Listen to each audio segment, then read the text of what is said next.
Good morning, everybody, and welcome to Wake Up Missoula. I am your host, Scott Ramf, here to usher you into February 28th. It is the last day of February. Hope you guys are enjoying your warmer weather that's been kicking off this week. Yesterday was beautiful. The day before was beautiful. Today is looking to be as high as the 50 degrees. And, you know, we're jumping right into March tomorrow. So it's going to be very interesting to kind of see all that kind of stuff. We have our regular events here. If you're interested in doing your own show very much like this, we have our orientation every Saturday at 10 a.m. We're also going to be hosting the Boy Scouts next Saturday. So MCAT will technically be closed for a private hosting party next Saturday. So I'll talk a little bit more about that next week. But we're going to jump right in and we're going to talk about some city council stuff. And March is March for Meals, and it's next month. And the city of Missoula gave a proclamation to the annual fundraising campaign. I also have a fun short 4-minute video for you guys to enjoy about the press release event that happened at the Partnership Health on the north side of Missoula. So without other things, we're going to talk to Christian Jordan about speaking about some of those funds allocated for the Meals on Wheels program. So this is what Christian Jordan had to say about Meals on Wheels. There are hundreds of people in Missoula who rely on this service, and I know we're all kind of hurting in our pocketbook, but if anybody would like to donate to Missoula Aging Services to support the Meals on Wheels program and other programs that they have, that would be amazing, because they are a key to keeping Missoula's aging population healthy and independent and connected at the same time. So I just wanted to put a plug in that this is an incredible service. MAS is being hit hard at the federal level, and we would hate to see anything affect this, but thank you. Okay. So yeah, a lot of departments are being hit, and that's some of the effects that are happening from the federal level, downstream effects to Missoula. And the Meals on Wheels programs delivers meals to aging and disabled adults with an in-home check-in, along with many services that aim to support the dignity, independence, and health of aging adults and those who care for them. Also, they have over 20 programs, and Meals on Wheels program just happens to be one of them. On the lighter side of things, the city of Missoula had a snowplow naming contest, and we have the winners. Here is Brian Hensel of the Deputy Director of Public Works, talks about those snowplows in Missoula. In response here to our first naming contest, we had 388 names submitted by residents, and then apparently there was a committee that narrowed the list down to the top 20. Those names were then placed on the Engage Missoula page for citizens to vote on, looks like the top 3. And I will share the top 3 with everyone now. Number 1, the first one, the Big Leplowski with 616 votes. And that was submitted by Angela Medina. Number 2 was Scoop Dog with 323 votes, submitted by Will Campbell. And the third one, Darth Blader, with 309 votes, submitted by Chelsea Whitman. And we will not be painting that plow black with a red lightsaber or something, sorry. All right, so there's the 3 new name plows they're going to be doing. And also I wanted to mention that the fact that it took this long to start naming our plows should be criminal. But overall, 2/3 in favor of a tongue-in-cheek weed reference for the Missoula Coded for sure. They'll be opening another name contest in the fall, so look forward to that. On the consent agenda, which passed, many accounts payable and some new fire captains, while the city looks to discuss rounds of debate. So essentially, Daniel Carlino is not happy about when he puts an agenda item on there. When it gets tabled, he's not permitted to continue talking about that particular topic, which he would like to. So Daniel Carlino, City Council, gives his reasoning behind updating these title amendments to basically hold it on to a topic he wants to keep talking about. Whenever a City Council member motions to table an item, that we're able to speak about that before that decision's made as a council, to allow every council member the opportunity to speak on behalf of our constituents before we make that vote on whether or not to table an item. And I brought this forward because I think each council member should be able to represent their constituents and get to say whether or not something should be tabled / voted down. All right, and so that was essentially Daniel Carlino talking a little bit more about that. Daniel has brought up this item has brought up items in the past that City Council have tabled in the past, and wanted to give some of those items a better fighting chance. However, many City Council spokes against this, starting with Stacey Anderson from the City Council, talks about the process of tabling items in the first place. If you think that there needs to be more debate, the easiest way to do it is just to vote no on tabling. That's all that the tabling motion does, is it allows, if the majority of the body feels as though enough debate and conversation has transpired, then they would vote on tabling. If they think that there are still subsequent substantial comments to be made that could sway or inform people, then they vote no to tabling. And I do not feel it is a tool within a very large tool chest within Masons, and it is not used to target anybody specifically, quiet any voices, despite what some people may think of that's the case. It is not, and it really kind of does impugn other people on council's motives, which is against our rules. But right, and so that was Stacey Anderson talking about that. And there's definitely a lot of back and forth, a lot of clarification, but the argument would allow for more time on the topic. And from watching City Council, they've had more than enough time argue about items regardless. And a lot of times, he does represent a small minority of a sect of the City Council at this particular time, depending upon how he interacts with his other council members, in which he has a tendency to, I've noticed is that a lot of them say, hey, you didn't communicate with me about this particular thing until you brought it up into council. And so I don't really know what you're doing. Could you provide some more clarity? It doesn't seem clear. We're going to vote against this. Very much like they haven't ignored Daniel Carlino, because one example of the more recent thing they got passed was the resolution to increase the grants allocated to the neighborhood fund. So neighborhood fund grants roughly get $20,000 a year, but equally distributed throughout the wards in the city of Missoula to help basically improve the area. And he basically got increased from $20,000 to $35,000 a year, and that went with very little fanfare and moved forward. So the city council has a lot of power to bring up items for discussion. Frankly, making a rule to allow for more time on a topic kind of seems counterintuitive on this particular thing, as they are continuing to have one foot on keeping the city running and then another foot on any kind of idea that they want to add to it to improve life in the city of Missoula. So Mike Nugent, city council, spoke to the to council members looking to add this. They're some of the members that speak the most on issues or introduce the most number of topics or referrals. So it's like, I think this call to transparency is somewhat frustrating because, again, bodies all around this country use basically the motion to table to end debate. And if enough people on the body say it's time to end the debate, then that's how democracy works. It's not anti-democratic whatsoever. And many of the items that were referred to in the committee actually had been discussed in committee multiple times. So I just think that it's important, if the public is watching this conversation, that we are debating rules on how to run a meeting, and it is not anti-democratic to say if enough people who are elected to represent their constituents feel like this isn't a topic worth further discussing, that we're not going to discuss it. Yeah, and essentially, there's definitely a lot of interesting stuff going on back and forth. And as we get into responses on this matter, the minority consensus feels like their voices are being stifled, according to Daniel Carlino. And then this is what he had to say about that. A motion to table is essentially a motion to kill a proposal and to not even bring it up for a vote. And you still have the motion to call to call the question on any proposal, whether or not this passes. But a motion to table without letting council members speak on their constituents, I do think is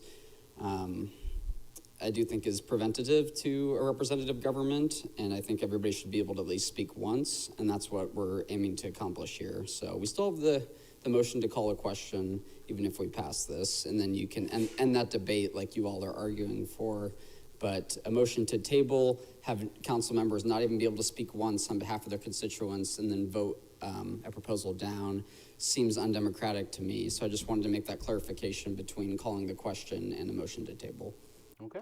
Well, then that is what Daniel Carlino believes about that thing, and Sandra Fasica, City Council. Okay, so overall, this it does stink to effectively be in the minority faction of the City Council, which also includes Carlino, Campbell, Fasica, and Jordan. Those voted for the debatable table to basically debate whether an item should be tabled, in which the 7 in attendance voted this motion down. And another thing Carlino introduced is the term limits on City Council and the Mayor of Missoula, but those failed at the same that failed at the same balance scale. Sandra Fasica, City Council, reacts to term limits, and this is what she had to say about that. I'm always in favor of the public being able to speak. I'm always in favor of the more things that you as the representative republic or you as the public have to say is better than silence. So with that being said, I don't know how I feel about term limits. I keep going back and forth, especially because I think that I am not in favor of term limits, even though it's been very known that I was against Engen and his entire terms, all the time that he presided over the city. I was very much against a lot of his policies. However, the people kept electing him, and that's what the people wanted, and that's how the people spoke. So that's how All right, so that was Sandra Fasica on that regard moving forward. Often skeptical of John Engen's policies, she represents the essentially the copy and paste initiatives of worrying about the taxes, worrying about taxing the people, and in many decisions to vote against many things over her tenure of City Council. And also, when we think about small government, we also forget the lack of interest from the citizens. And if you actually pay attention to a lot of the meetings that I show you guys, if they have any public comment or anybody speaking on the podium, a lot of times the room is completely and utterly empty on most things regards to a lot of different things. For example, the last City Council meeting on February 10th holds a view count of 21 views currently on YouTube alone. So it is interesting to kind of see this kind of stuff, but Dana Carlino, City Council, tries to advocate for term limits, but begins to target City Council Mike Nugent and claims that caused an uproar in the City Council chambers. And this is the back and forth between him, Mike Nugent, and the Mayor, Andrea Davis.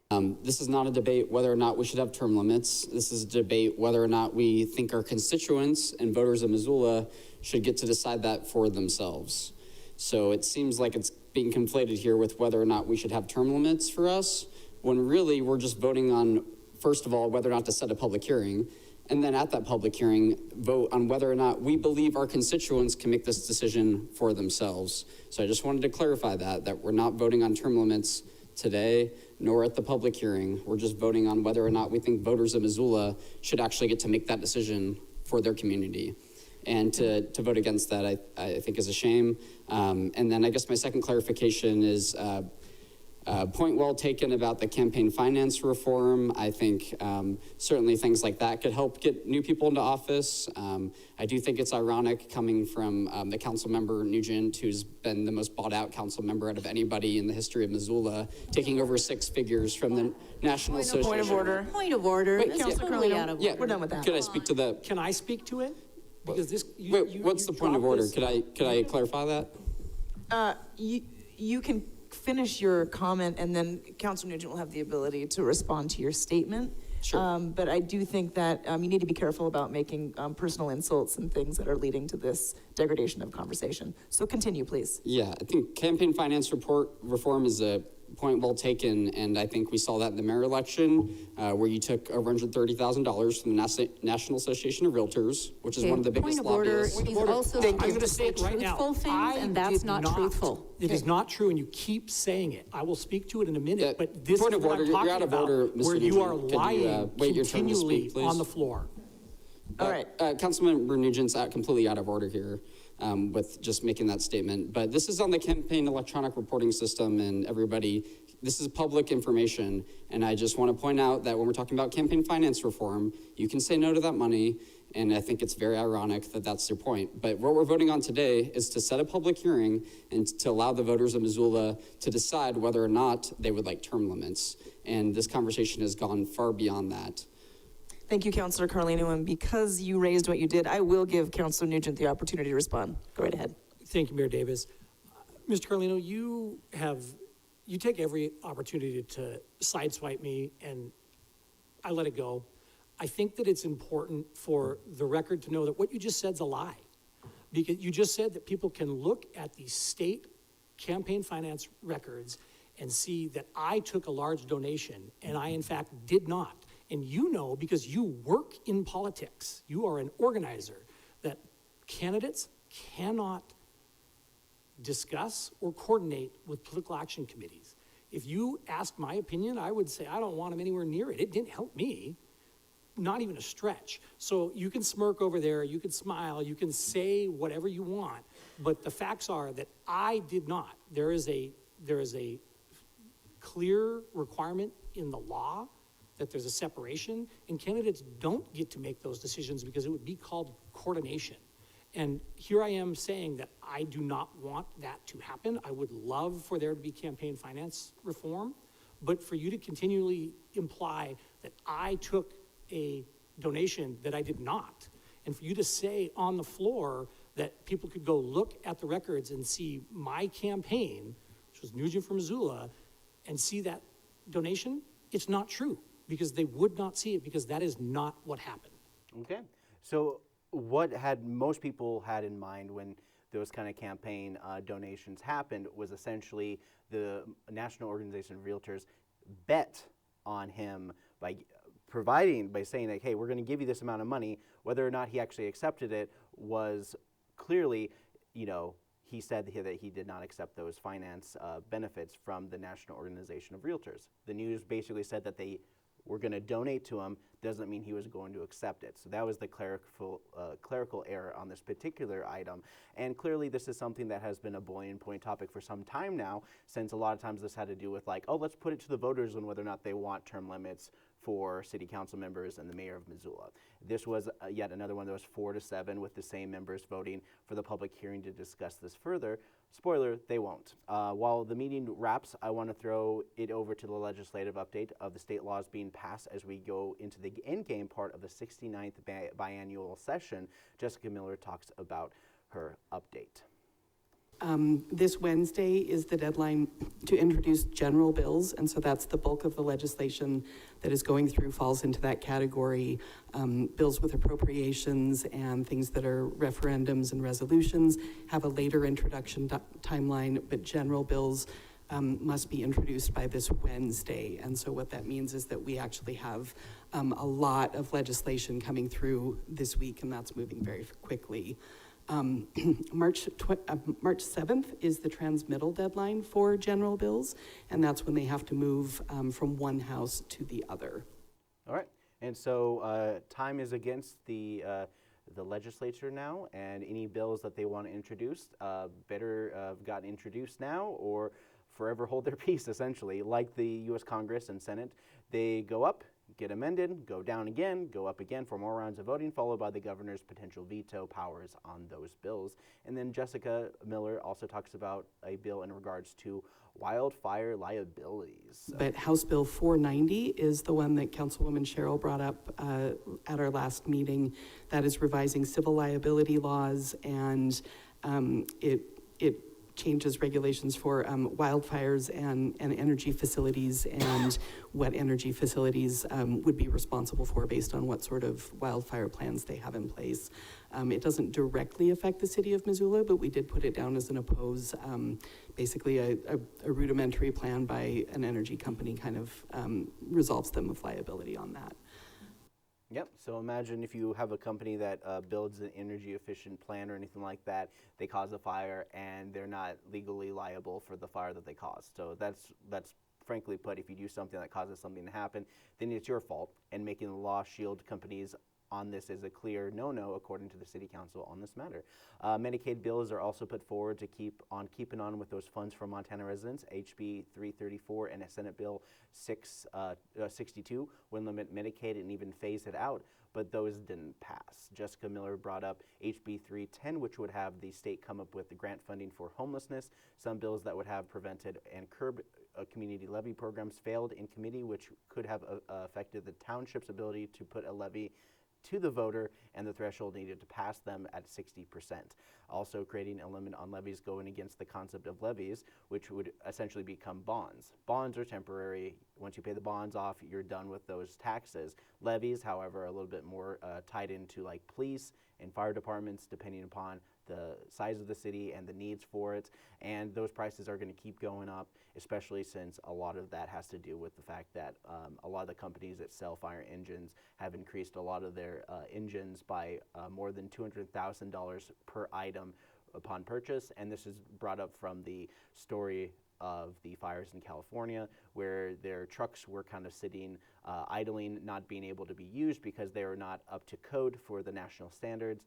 And yeah, so there's just a lot of stuff that going on like that, but I don't want to get off topic. But during the city council legislative update, funds of TIFs were up for discussion from Senate Bill 2, which aims to curb levies and how cities collect tax increment finances from urban renewal districts, which is aimed at taxes at commercial properties, so commercial business and everything like that, not to be confused with residential properties, but they could affect residential commercial properties, which would be those rentals. So this is the idea to improve areas for future taxes collected by the tax increment financing inside the urban renewal district. So, which essentially was established 20 plus years ago. Many of them are sunsetting. Sandra Vasica, City Council, read a letter by Greg Hertz, legislator out of Polson, who commented on this particular item that the city was up for discussion and worries that the TIF funding mechanism would not be available. So he wrote, in response to a letter sent to you from Dale Bickle and Ellen Buchanan on a follow-up of an email I sent about Senate Bill 2, Senate Bill 2 does not hinder the servicing of TIF bonds. The TIF does not need a sunset prior to the complete payment of the bond debt. You can keep the TIF in existence and make remittances to local governments and schools while retaining enough money to service the bond. Your choice. As TIFs develop over their lifespan of 35 to 40 years, city services are being provided to those areas under the yearly budget. So fire, law enforcement, safety, road maintenance, park maintenance, etc., are all being provided and are being subsidized by taxpayers outside of the TIF district. Under current law, when a TIF sunsets, then the new property is added to half the rate of inflation to increase your budgeted revenue. Take, for example, URD 3, scheduled to maybe sunset around 2040. The increment currently collects $6.8 million per year in 2023, which allows adding that entire amount to the total revenue of your budget. It increases your base budget the following year by that amount, thus impacting all taxpayers going forward. URD 2 has a current increment of $4.8 million and may sunset in 2031. How large will those increments be when those TIFs sunset? There is no doubt that existing taxpayers are subsidizing TIFs. The bill requires TIF new property to help reduce property taxes for all taxpayers in Missoula. Give your taxpayers a break and help reduce taxes. Senate Bill 2 will not stop TIFs. That will be up to the City Council. Thanks for listening. All right, so there's the information on Senate Bill 2 in regards to TIFs. Let's see here. Where am I? Sorry. Sorry, geez. I'm just coughing up a storm right here. So, let's see, where do I go? Okay, so Stacey Anderson, City Council, is opposed to supporting this bill, and this is her response on this matter. Impact that has taxably on all those people who work in that Cognizant building all now live somewhere in Missoula and are paying taxes. The employment and the jobs at the various restaurants, the housing that is there, it is a long-term investment that, yes, ties up the money for a very short term, but, Sawmill District will be there well past any of us who are in this room, and will be continuing to generate income and opportunity for Missoula. And I think that's where we are tasked with sometimes doing the hard things now to see the long-term continued payout. Okay, and so that's part of the benefits of having some of those TIFs is the concept of future taxes. Why do we plant seeds for trees who will never enjoy the shade? It's for our grandkids to enjoy.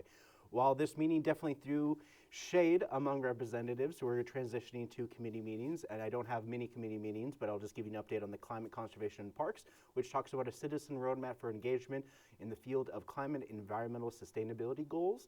This is called the Local Policy Lab Civic Engagement. It was a short update about data gathering and how to get the word out and citizens engage with climate proposals. The proposal was task force geared towards citizen engagement and involvement to create a volunteership in this matter. This was a short meeting, but wanted to also focus on long-term plannings and how cities can implement these policies with current systems in place.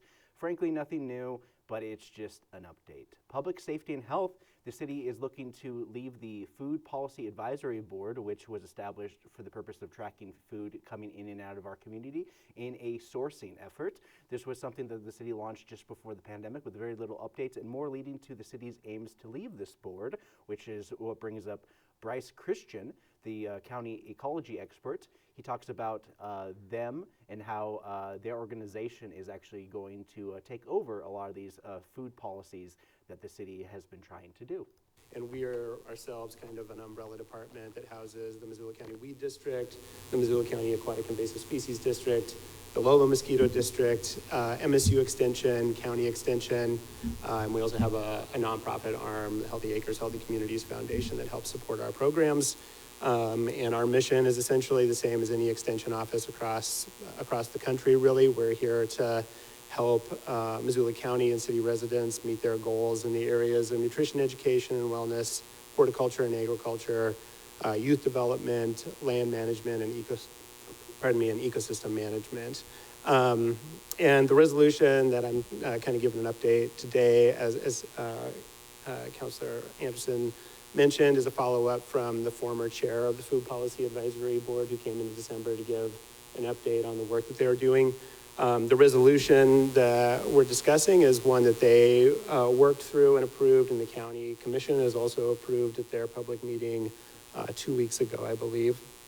And I would frame it more as an administrative cleanup resolution than anything else. All right, and so that was essentially part of that meeting was they're going to throw it over to somebody who's going to be handling this. This is a guy that's with the county. They're located at the Missoula Butterfly House building, and this is roughly the end of the board and adding this to the duties of the county's ecology division, which will handle these duties originally tied to the city-county board. Overall, they want to help small food market businesses to create local food systems and use these new departments to expand and connect the dots for sourcing food in the city of Missoula. So while that's being recognized to another department of Missoula Food Advisory Board's duties, will continue under the purview of this group. So Public Works, they discussed further of the Mullen Build Phase 2 George Elmer Drive McNick Flats project will complete a multimodal sidewalk and bike lane connection. This was approved during the city committee meeting.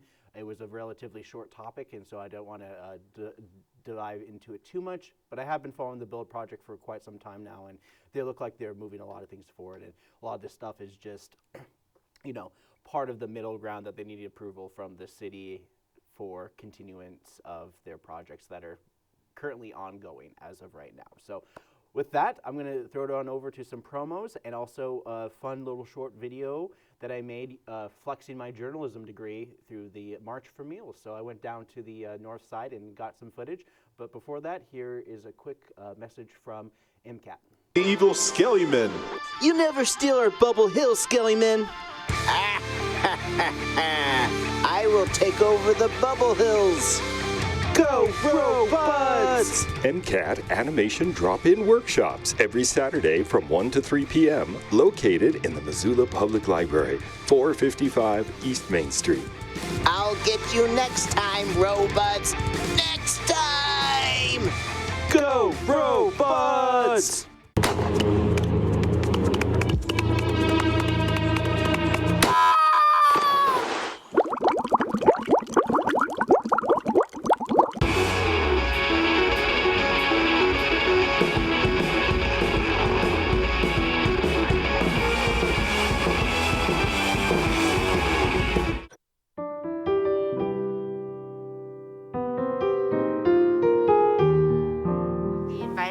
press in the area to come into our dispatch center here at Providence.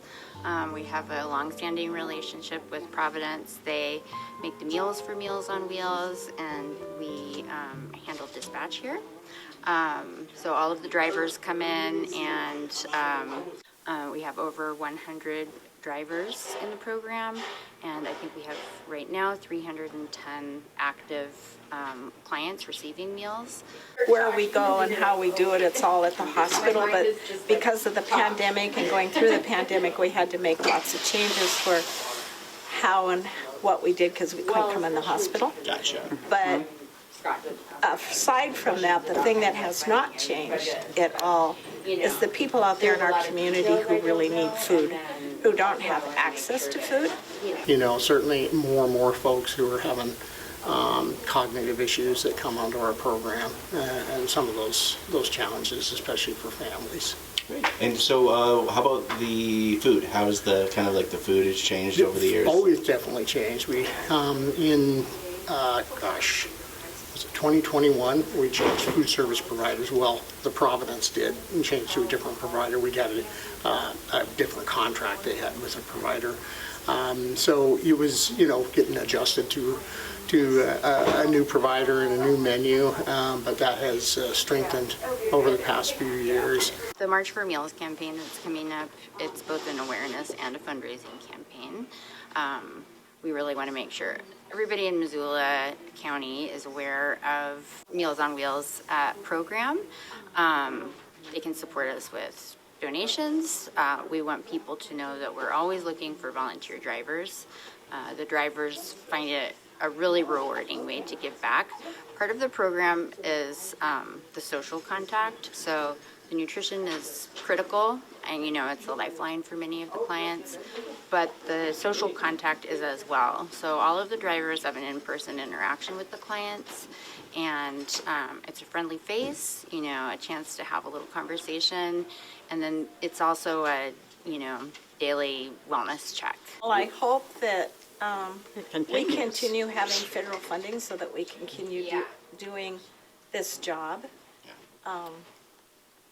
That probably right in the current environment would be the big question in my mind, but as far as that, I don't see a lot of changes. It's a great program, and everybody is so nice to work with, the staff and the people we deliver to. It's our number one program for volunteers. You know, we couldn't do it without the volunteers we have. It uses more volunteers than any other program in aging services, and that's, you know, easily 100 people throughout the year. We have 35 regular volunteers each week who help with the 20 routes we have. But it's a huge part of what Missoula Aging Services does. So many of our programs, we have about 30 programs, are specifically aimed to enable that independence, the dignity of living at home. Overall, in terms of aging services, there's, you know, a movement to figure out ways to enable people to remain at home. It's healthier.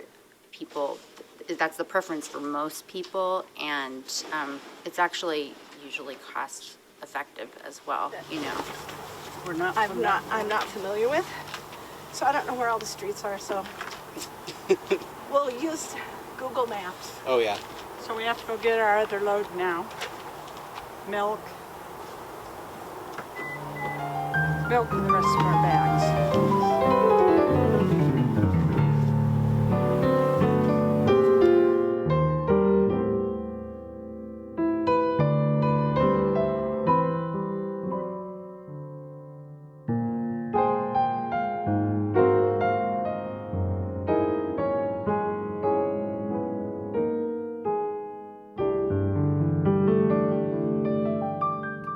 Okay, we are back. Let's talk about some movies that are coming out this weekend.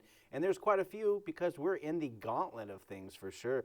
I also have a brand new dub and stuff for you guys from an old Tarzan movie from way back when. So we're going to kick things off with Pre-Critic, where I prejudge a movie based on absolutely nothing but my biases towards movies in general.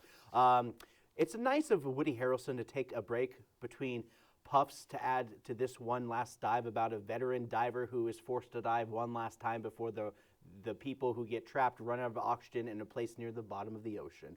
Based on a true story, it almost always means the people are getting out alive, because true stories that end disasters don't often make it to movies, and if they don't make it to movies, they make it on the Discovery Channel's I Shouldn't Be Alive. Then we got My Dead Friend Zoe. Essentially, an Army vet sees her dead friend in a Hollywood form of PTSD and grief as to connect with her Vietnam daddy in one of those get some mental help type of heartwarming film that lets people heal when they get challenged to be better by the ghost of their war buddy. If they're a ghost, maybe they're going crazy. I'm not sure. It's one of those movies where it's kind of played for laughs, where the dead friend is like, bro, God, here we go again. And then, it's, if you've seen those, you kind of understand what it's all about. Riff Raff. Nothing is worse than a family reunion, but when you're in some kind of witness protection, some of those family may seem a little more crazy than politics, the economy, and why the neighbor teenage girl dyed her hair and shaved one side. Bill Murray is in this one, and it seems like it's geared towards a comedy. Then we have Mobile Suit Gundam Jikuzg, The Beginning. Sorry, it's one of those weird titles. Gundam is one of those few giant robot shows that tested well in America to help open the door to deeper thinking and high-stakes warfare. But I doubt you'll see any of this, because it's mostly giant robots fighting with plenty of melodrama thrown in for some teeny boppers. Then we got Vicious. Watch an indie horror that takes center stage of a young girl in the middle of the woods, and yes, it's Dakota Fanning, but this time she's not in a weird studio apartment with a bunch of trapped people as well. Watch that one actor that may kind of forget about, with plenty of no-names in this movie as well. No Address. From the wild streets of LA homelessness comes a Hollywood glossy finish for a bunch of good-looking homeless people trying to survive in the uncaring and apathetic world in which we have come to love.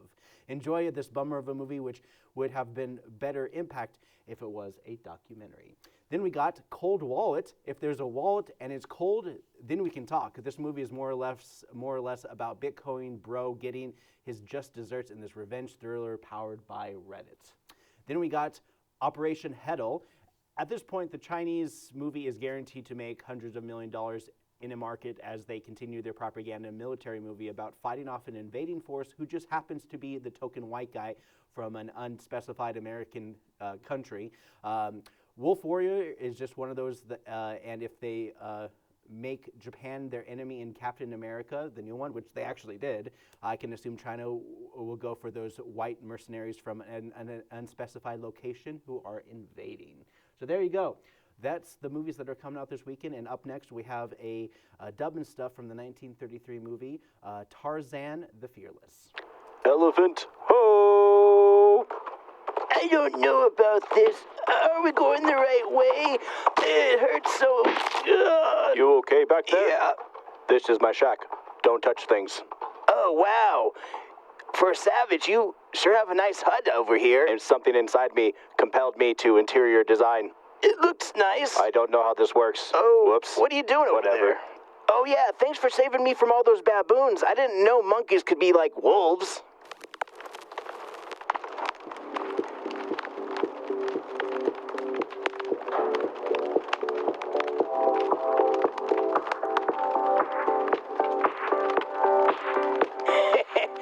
That's called house music. Me like to ignore, not dance to, and just talk to friends while drinking. Is that right? Oh yeah, that's exactly how it works.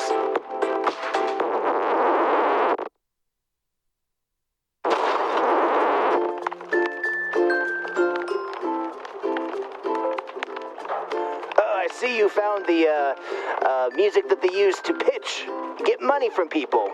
Why would people want to do that? People ask for a lot of things for nothing.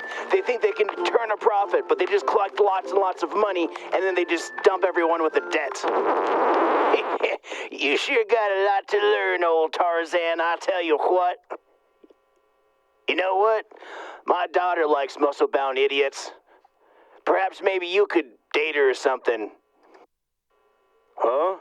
Well, it's about time for me to hit the old dusted trail, so I better get on getting out. Gotta get out of here. Wait a minute. who is this? Lady. No, Tarzan. Mad Tarzan. No, stop smiling. It's not that funny.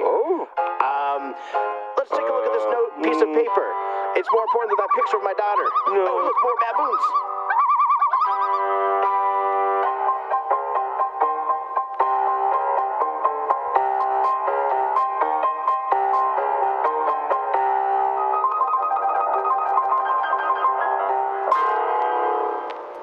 Welcome back. Let's talk about some things that are happening in and around the world today. It's time for your news.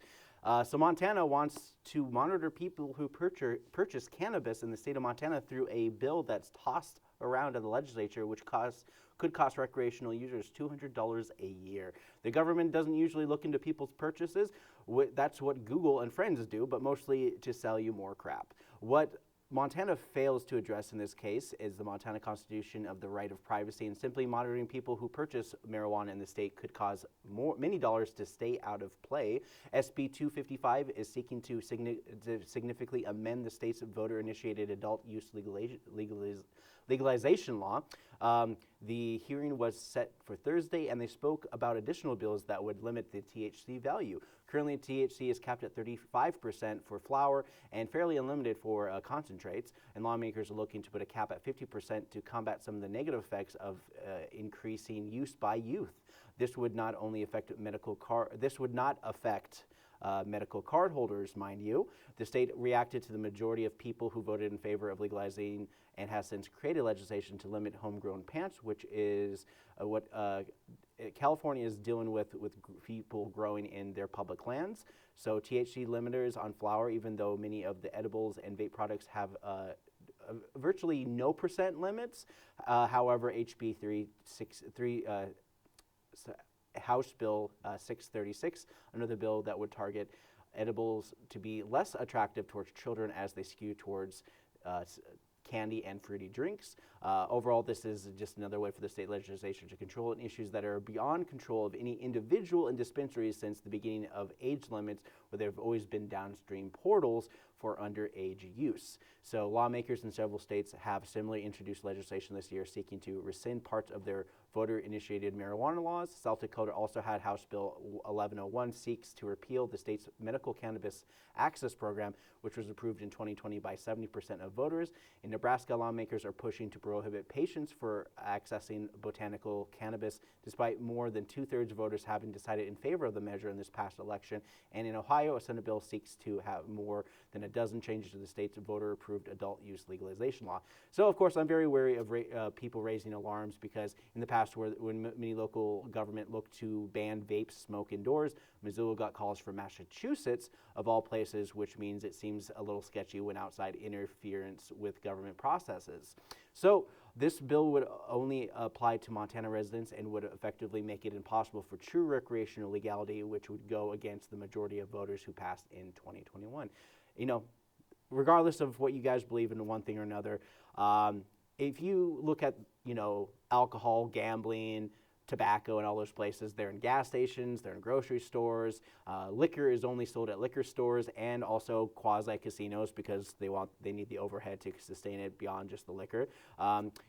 Just kind of take a look around of your town as well. As like this, weed's just the newest drug that people are taking, and it's it correlates just as bad and just as much as alcohol and gambling and all those places in general. So you're giving people, it's just a choice. It's just another one of those things out there. If people want to do it, they can. If they don't want to do it, they don't have to. There you go. Then we're going to move on. We're going to actually talk about some bills that were put out there, which was an anti-union bill, which failed in committee this week. Senate Bill 277 would have prevented public employers from automatically deducting union dues from paychecks. Senate Bill 94 aimed to prevent public employees from compensating workers for time spent on union-related activities. According to Montana Free Press, the SB 94's two-hour committee hearing in January, union advocates disputed proponents' narrative that the government unjustly subsidized political agendas by compensating workers for labor-related activities. 26 union members, lobbyists, and private citizens testified against the bill. Private citizens, academics, foundations, and think tanks made up the bill's 9 proponents. This session's iterations of the biennial right-to-work efforts brought by conservative Republicans will be heard in the Senate Business, Labor, and Economic Affairs Committee in the coming weeks. A similar bill died in committee in 2023 through right-to-work legislation stayed alive until the vote on the House floor in 2021. 26 states across the county, include Montana's neighbors, have codified some form of right-to-work policy. This year's bill in Senate Bill 376 from Senator Mark Noland from Big Fork. There are 17 right-to-work states in the union, which essentially means that a group of organized employees cannot bargain for higher wages and relies on individuals to advocate for their job rather than to be in a group effort to define those wages. Many unions tend to crunch the numbers of businesses and calculate inflationary costs to bargain for their wages and to keep up with the cost of living. However, in the past, many numbers crunching businessmen tend to scale back employees so less are paid more and their overall save money. So they want to be paid more, and unions are there to protect people. So there's job security. When you have the whole right to work state, you're just like, oh, the employees demand to be paid more. And there's like, you're getting paid all the same amount equally, but there's less of you now. So each of you get paid more at the cost of many people losing their jobs. So, take the railroad company under Joe Biden, a little bit of history lesson, where during his tenure, the U.S. used the Railway Labor Act of 1920, which in and of itself is unconstitutional to the basic bare bones of forcing people to work and forcing a bargain for the which is counter to the Constitution's 10th and First Amendment in terms of coercion and forced labor laws. So, however, the workaround, this was the national security and interest. Even the Supreme Court weighed in and determined that the law for the Railway Labor Act was constitutional, aka legal, since the 1920s. So while labor laws in Montana are projected to fail, DEI on campuses are changing the landscapes of the University of Montana. Here in Missoula, the UM was directed to review these practices on campus per the request of the U.S. Department of Education. Missoula is very much like the woke hellscape that the Republicans think it is, but is it quite really? This compliance audit aims to cut funding and freeze hires based on DEI programs that may or may not have been implemented on campus, which, like most campuses, could result in Trump administration withholding federal funding for those institutions. Many local city initiatives put in place in the past in terms of using those DEI dollars during the ARPA funds under Biden had Missoula host experts on the DE programs that the city could implement, which targeted equity based on income and economics rather than race.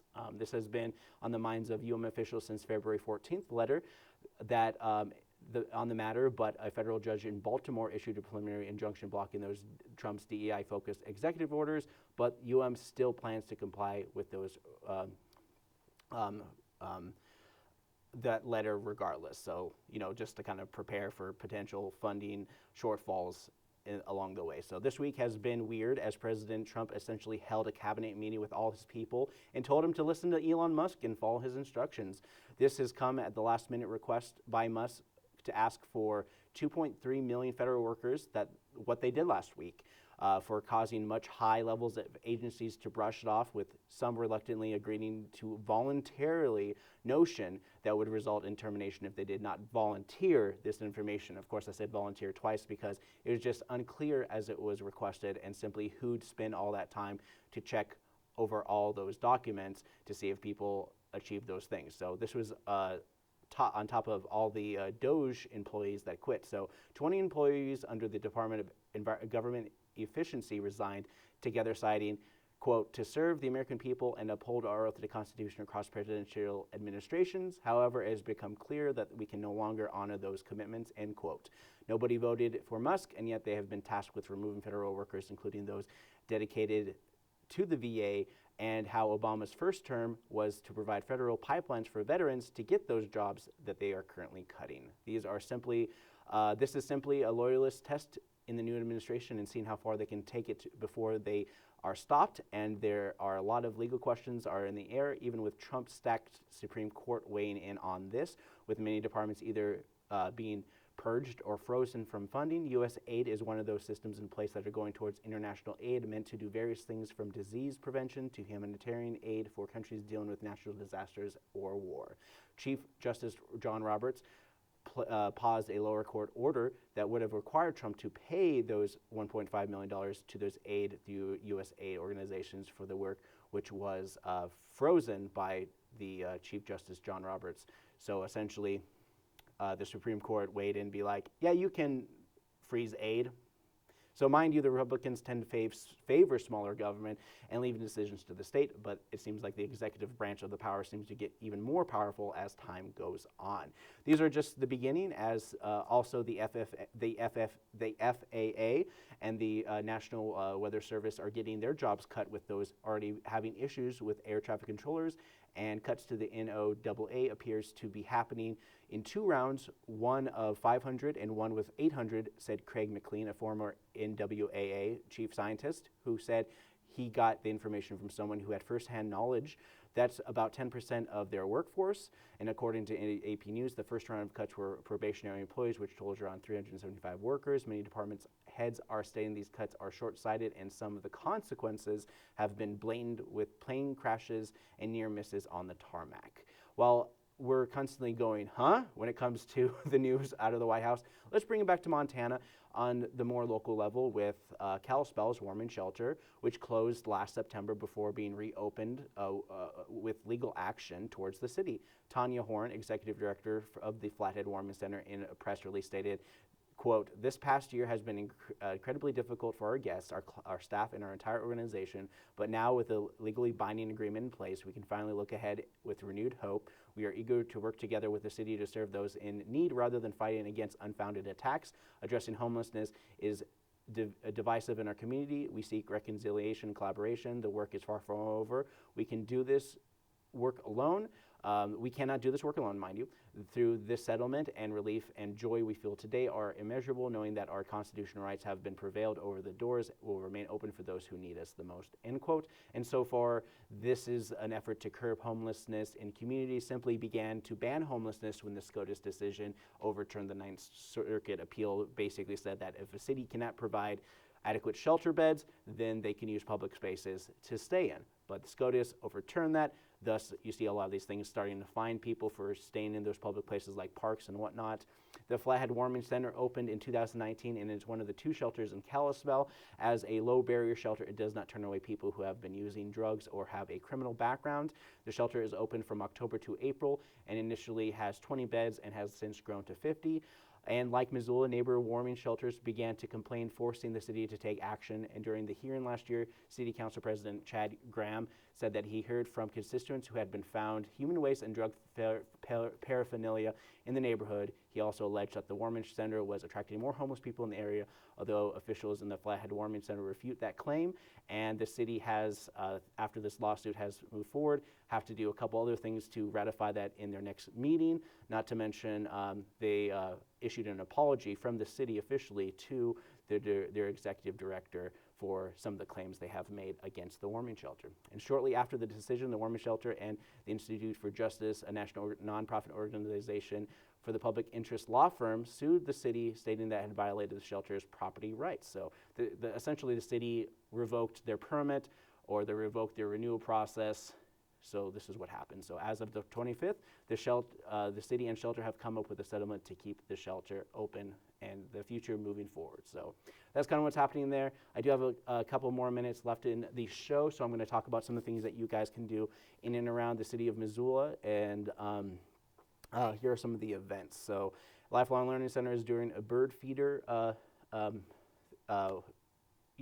We want to welcome the spring bird population back to town with this elegant bird feeder.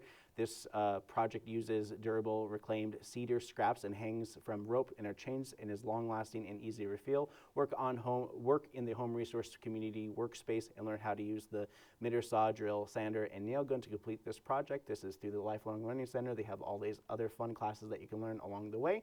Also, there's All Abilities Art Club for people who have disabilities. Every single Friday at 1 p.m. Lego Club here at the library at 2:30 p.m. We also have Tiny Tales and Storytime on Fridays and Saturdays at 10:30 a.m. on the second floor. Random Walk with Wild Montana. They're doing it Tower Street Trails. This is a two mile walk with very little elevation, but be prepared for some cold weather. Groups of bald eagles sometimes hang out along the stretch of the Clark Fork, so binoculars are encouraged. So this is Tower Street River access starting at 2:30 p.m. Honor Your Vessel, this exploring body disposition options. So Missoula Public Library is hosting what if your final act was giving back to nature? Body disposition is how a body is cared for after death through burial, cremation, aquamation, and natural return to earth. Did you know that you can nourish the earth with your own body? It's true. Come learn about the body disposition through this workshop with Hestia Advantage, and this is at Missoula Public Library this afternoon at 3 o'clock. Also, every Friday from 3:30 to 5:30, a Carousel for Missoula hosts buy one, get one free happy hour at the Carousel. So you buy one ride, you get a ride free. Young Adults Riders Group, 3:30 p.m. at the Public Library. We have exhibition in praise of small things. Radius Clayworks is hosting their latest exhibit featuring an exciting array of new ceramic works by Jennifer Fujimoto, Jenny Mendez, Andre Provenzo, and Missoula's own Shailene Venezuela. In predominantly small works, these artists explore human figure in ways both surprising and delightful. Murder at the Speakeasy, and so this is the first night. They're going to try this at the Wilma Theater. It's a signature event that takes place at 5:30 p.m. tonight. You're not just indulging in a night of fun and intrigue, you're supporting a vital nonprofit community-based healthcare program delivers outstanding compassion, hospice, and home care for services in Western Montana.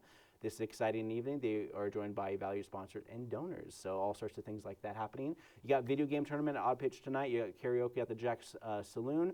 The Zach is doing the Big Mosquito Ska and Friends, playing some ska music at 7 p.m. AJ Chris playing some folk music at Imagination Brewing Company. Benevolence at O Post at 7 p.m. Students' Night at the Denison Theater. Students are invited to join the Missoula Symphony at the Denison Theater for a free dress rehearsal. 7 p.m. at the Denison Theater. James Landman at Cranky Sam playing some R&B music. Beer Bait Dance at Westside Theater. They're doing their long playing this weekend. Is inspired by a list of the greatest 150 albums made by women since 1964. At Westside Theater at 7:30 p.m. tonight. Zach is going to be hosting some jazz with Evergreen with Big Mosquito, Heavyweight, and Punisher. That's part of a bunch of bands happening. Union Club is hosting the Owen Ross Band. John Jackson and the 90 Proof Sin is going to be playing some country music at the Sunrise Saloon. And then, as always, Saturday has their markets and such. A bunch of other things happening on Saturday as well. Missoula Public Library has story time at 10:30. Makerspace, we also have our Saturday drop-ins at 1 to 3. It's stop animation. It's fun for kids. Great way for kids to just do a project and use a computer for good instead of entertainment, so they can make their own entertainment. So Teen Open Studio at the Missoula Art Museum. Art supplies are provided for the Missoula Art Museum. There's a bunch of other things happening as well. As the Animeals is also hosting a big event at the Wilma at 7 p.m. They're doing they're doing Mardi Gras or Mardi Paws this weekend as well. Folk at Imagination Brewing Company featuring Sophia Turrent. Neil Elder is going to be playing country. Jazz at Flippers. Missoula Folklore is doing concert dance on Saturday at 8 p.m. Joe Martinez Band with Elliot Crows is playing at Sunrise Saloon. That's pretty much it for me and my morning show. You got electronic funk music at Top Hat Saturday night and Chris Moon every Saturday at 10 p.m. There are a lot of things happening as well as the Bonner History Roundtable had to postpone one of their things, but Sally Thompson is coming back this Sunday at 1 p.m. at the Kettles Tap Room that you guys can enjoy. And for Wake Up Missoula, I'm Scott Ramp. I hope you guys have a wonderful weekend.